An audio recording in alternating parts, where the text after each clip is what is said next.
to do the vacuuming. No, that's just me. Bringing out extra chairs, the shopping that you forgot, that the cans of the jelly cranberry, I don't know, those kinds of things, right? So there's planning involved, and that's what's going on here, right? Ridding the house of leaven and so forth. Okay. Well, then, they have to get that lamb on the 10th day, but they hold on to it until the 14th day, and then they all kill it together. Okay. That's why they kill their lambs. Yeah. So there's a synchronizing of the killing of the lamb at a certain time. They're planning ahead for that for days. Okay, good. What else? They were a small home family. They were supposed to combine with their neighbors. Cool. Okay. Yeah. So there's kind of a picture of what God's people are to become as well, as we show hospitality and we invite in so that people may be protected as well. I know, we've invited a few extra people for Thanksgiving this year. There's one guy that lives here by himself, and we thought about him. He actually has somewhere to go, so that's good. But that's kind of the idea here is inviting people in if their household is too small. Okay, other thoughts? What's this? Okay, yeah, I've heard this is, proof that God invented fast food, right? So you are ready to go. I mean, you're dressed, your belt is on, the cloak is tucked in, so you're not going to trip up on it when you wear a long dress. I'm not saying that everybody's wearing dresses, but they're long cloaks, right? So that's all tucked in, they're ready to go. Got their staff in their hand. That's the idea behind the unleavened bread, too. We're not going to wait around for this to rise, okay? We eat it in haste, okay? That's an important part of this. So if you're eating it in haste, and that's part of obedience to the Lord, but it's also trusting God's getting us out tonight, It's one of those, we've waited hundreds of years, and it's finally happening tonight. Be ready to go, okay? Any other thoughts about the meal? It's like all night. I mean, they killed the lamb at twilight. Roasting is not a fast process. Okay. But he said you have to eat it that night. If there's any, food left in the morning, you have to burn. So they're pretty much up all night Yeah. doing all this.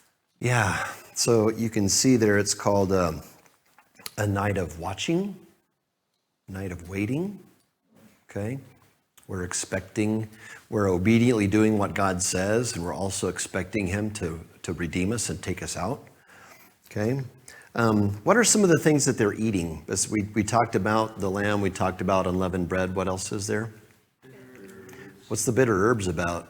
The bitterness of being enslaved. Okay, yeah, still today, people that celebrate that, when you get like some parsley and you dip it in salt water and you eat it, and it's bitter, and it also reminds you of like the taste of tears, the bitterness of the hard labor that they had, okay? So these things are symbolic things that are included down the line to remember God's deliverance here. Verse 13 says that the blood is a sign for you.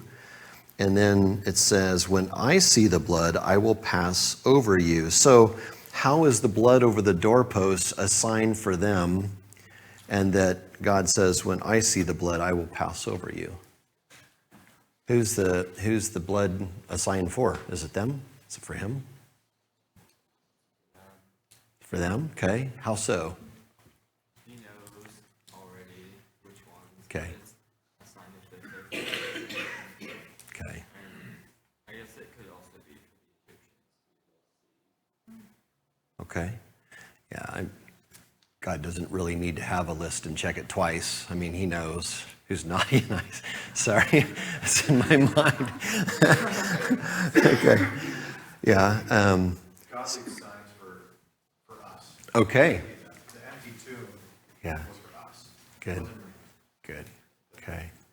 Yeah. What He does, because we need that. Yeah, absolutely we do, And this meal is like a sign for them too, as they celebrate it. The blood over the doorpost is a sign. This is a marker that sets God's people apart from other people, right? I mean, that's what circumcision was about too. It was a sign to set them apart from other nations, right? We believe it's for them because this is the first plague where they were required to do anything. All the rest, they were just protected done the same thing with this. Yeah. The firstborn of the Israelites would all be fine. Yeah. But it's about to take them out. And I feel like this sign was just like, you are mine. Yeah. You have to also want to be mine. Yeah. By doing this. Okay, yeah.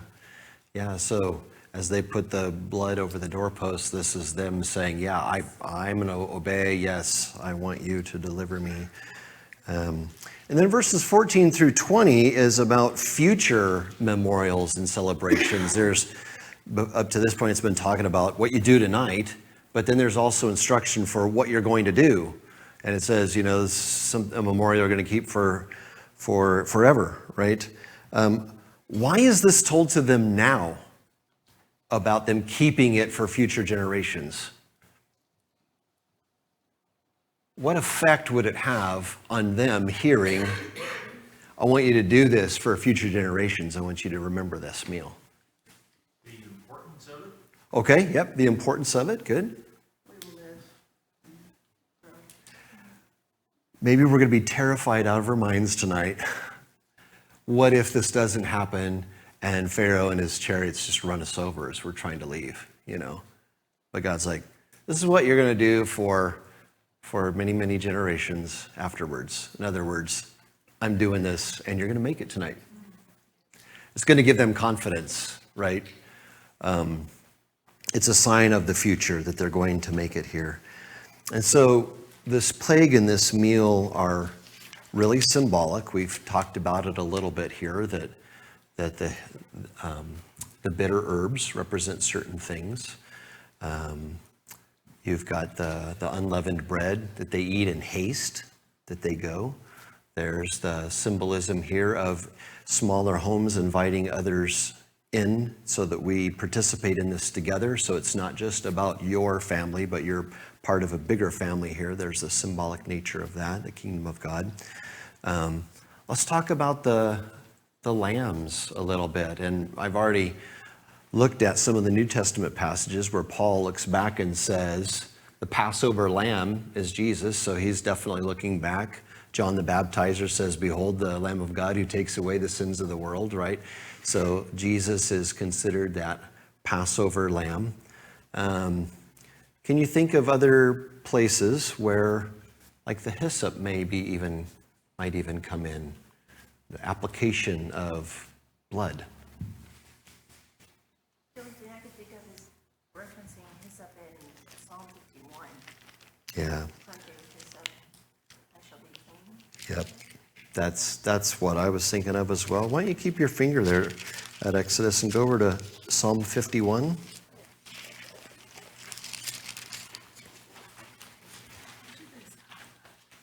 I did not talk with her about this beforehand.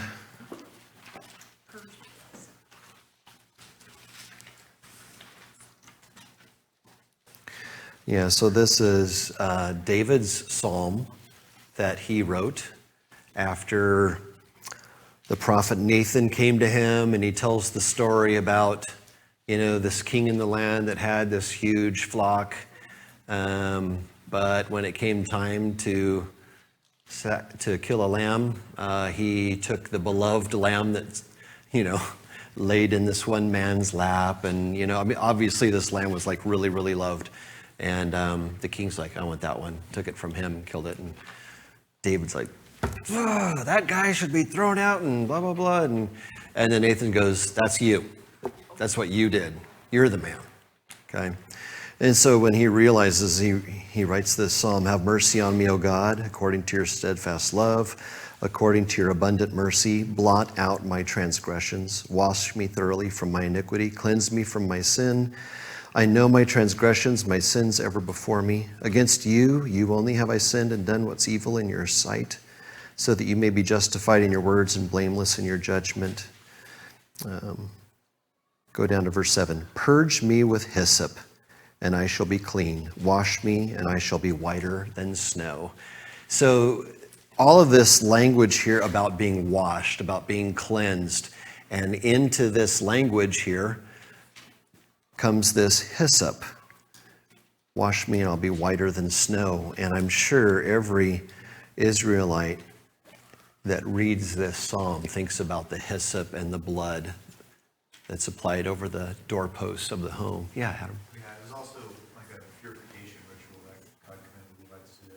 Okay. um, Yeah. For various things, so it's imagery that God continually Yeah. used as a marker of him purifying something. Yeah. Making something holy or clean. Okay. Applying the blood, cleansing. Okay. Good.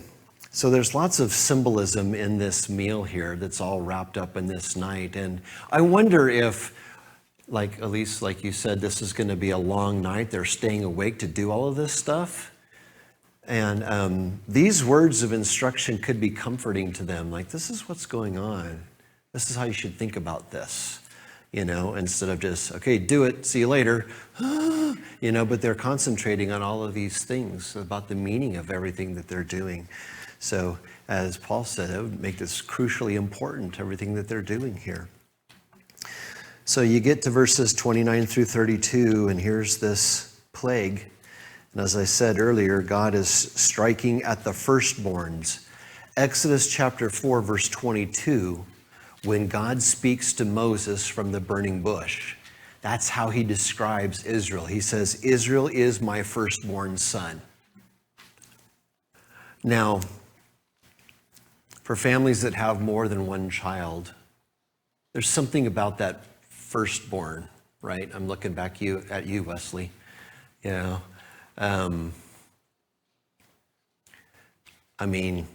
something bad happens to Blake. Yeah, that's one thing. Oh, Wes, he's the firstborn. Just kidding.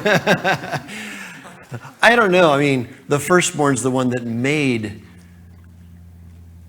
this guy a father, made this lady a mother, It's just like there's something about that firstborn here, and God says, Israel is my firstborn. You've oppressed my firstborn for over 400 years, Pharaoh. I do not take kindly to that.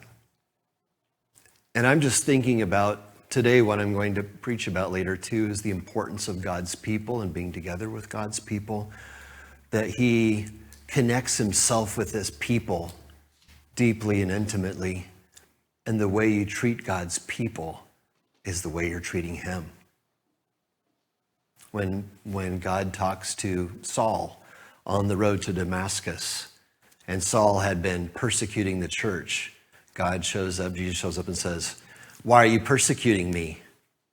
He's persecuting his church, but he's persecuting him. There's a one-to-one correlation here. The way you treat my people is the way you're treating me. And Pharaoh has been oppressing God's firstborn son for hundreds of years. So he's going to strike back at the firstborn of Pharaoh and his household. Verse 30 says, death in every house. Could you imagine that? Even here in Midvale or Council or Weiser, where you find your home. Every household in your community losing a firstborn. The wailing would be great. And then verse 31, it says, Pharaoh summoned Moses and Aaron at night. Is there anything significant about that? Why not wait till the morning? Urgent. That's it. You guys are gone. No more, right? Yeah. Summons them at night and says, go as you wanted to. No more. Go. What's he say in parting, though, at the end? Bless me also. That is really significant to me. Get out of here. You've caused all this trouble. You go, and would you pray for me? Pharaoh obviously recognizes where the power is. It's not him, even though all of Egypt recognized him as a god as well. Israel's God, pray for me. Bless me also. I can't take any more loss. Okay, so he's recognizing that too. And then verses 33 through 42, the actual Exodus that goes. Verse 37 says 600,000 slaves released, not counting women and children. So maybe talking 2 million people here. I don't know. So That's an incredible exodus of people all leaving this nation. In a war, who plunders the other? The victor. Spoils go to the victor. And we see here that Israel is leaving with silver and gold and all kinds of material wealth.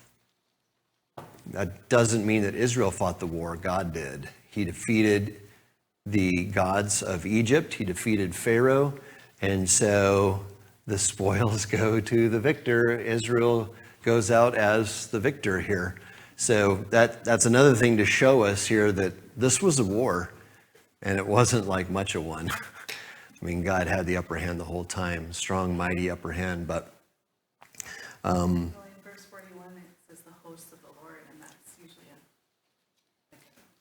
an army. the hosts, yep, those are armies, right? When you see in the Old Testament the Lord of hosts, that's God's military title, right? Yeah, he's the Lord of armies, okay? Yeah, so they are leaving. Now let's come back to this night of watching by the Lord. Verse 42. Let's see here. Yeah, 42. It was a night of watching by the Lord to bring them out of the land of Egypt. So this same night is a night of watching kept to the Lord by all the people of Israel throughout their generations. So you can see a difference here in just a couple of words. At the beginning it says watching by the Lord to bring them out. And then later, so this same night is a night of watching kept to the Lord by all the people. So the beginning part seems to say God is the one watching. And then later, for all the generations after that, that it's a night of watching for the people to keep to the Lord. What's significant about that? What is God watching that night?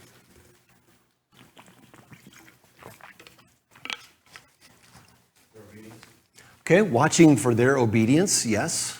What else? Maybe watching over them, keeping them safe. Yeah, that's kind of what I was thinking about too. Like, I mean, it's like a parent with a kid at a park, right? The parent is watching over that child, and hopefully not helicopter parenting, like just right there at every moment here, but they're watching over it. Something happens, they fall, the parent's right there. It's kind of like this, you get this image here of God watching for them, protecting them. He's over them, on that night of maybe fear that they're going to be delivered. So he's watching over them. And then in subsequent years after that, where they're celebrating, the people are watching and they're remembering what the Lord did for them. They're keeping that to the Lord. Their actions that night is to remember what God did for them, okay, as they keep that meal. And then the end, verses 43 through 51, talking about that meal that they keep, and we're almost out of time. Who can eat this meal?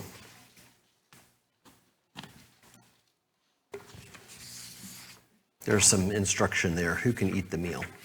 All of the congregation of Israel can keep it. Okay. Someone on the outside wants to keep it, they have to, the males have to be circumcised. So it says that, no foreigner shall eat of it, but does it seem like there are some people that can come into it? Anyone who believes. Okay. So, so it talks about if they're circumcised, they can be a part of it too.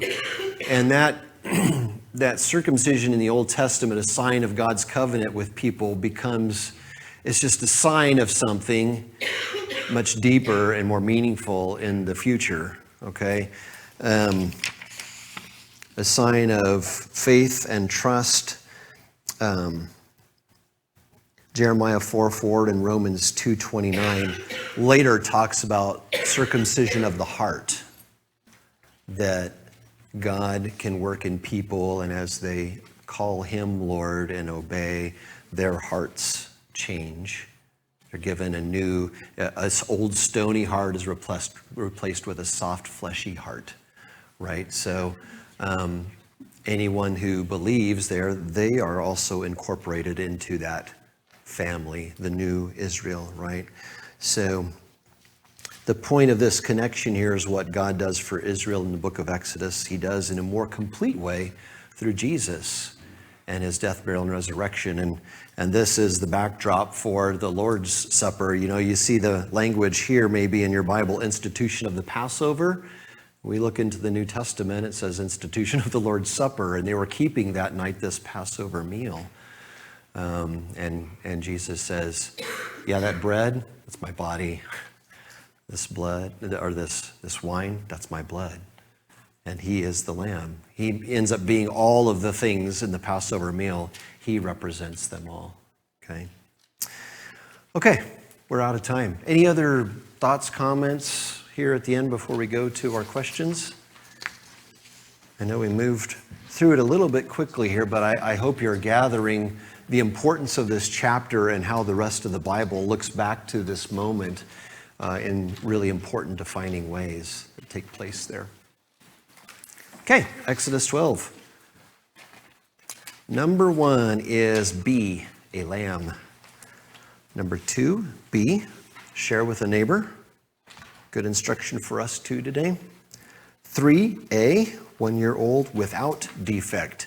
Not the worst of the lambs, not the leftovers, but something that actually is a sacrifice. 1-year-old, no defects. Number 4, A, 2 doorposts, lintel of the house, symbolic of covering the whole house. Number 5, D, roasted with bitter herbs. Did anybody catch, if it's not all done, if it takes all night long, then what do you do with it the next morning? Burn it up. It's like a burnt sacrifice, right? In other words, that belongs to the Lord. Nothing is wasted here. Okay. Number 6, C, eat the Passover lamb. 7, D, the firstborn of both people and animals. 8, A, 7. Number 9 is B, festival of the unleavened bread. Number 10 is C, midnight. 11 is A, nobody went without losing any in Passover amongst the Egyptian houses. Number 12 is D, they would all die. 13 is C, cloaks. 14 is B, 600,000. 15 is B, it had no yeast. 16 is D, 430 years. 17 is A, foreigners. 18 is D, after being circumcised. 19 is A, inside the house. And 20 is B, have all males in his household circumcised. Okay, and I handed out for next week chapters 13 and 14, and you'll also find in what I handed out here, there's a section 2 review. You remember doing section 1 review already, which will have, it's